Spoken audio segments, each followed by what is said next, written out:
The Armed Forces of Ukraine and the Russian Federation reported the front-line progress May 24. The armed clashes had occurred in some areas. Operational tactical and army aviation, and artillery of the Russian group of forces have engaged 93 AFU artillery units, manpower and hardware in 107 areas during the day. A command and observation post of the 110th Mechanized Brigade of the Armed Forces of Ukraine was engaged close to Avdiivka, Donetsk People's Republic.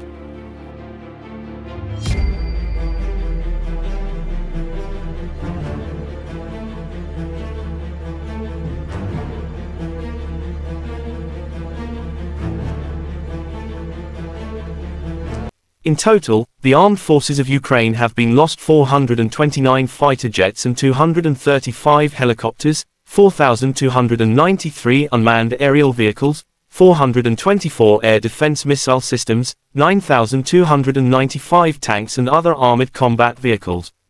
Also 1,100 combat vehicles equipped with MRLS, 4,893 field artillery cannons and mortars, as well as 10,433 units of special military equipment have been destroyed during the special military operation, said Igor Konashenkov, the Russian Federation Defense Ministry spokesperson, May 24.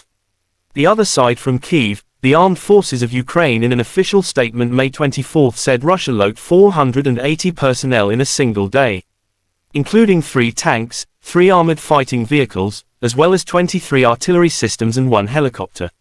In total, Moscow lost 204,760 personnel since Russia launched full-scale aggression into Ukraine territories.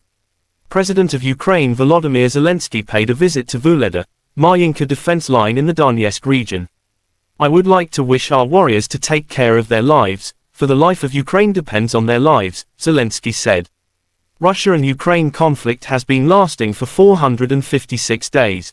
There is still no peace settlement between two sides. Terima kasih sudah nonton, jangan lupa like, subscribe, dan share ya!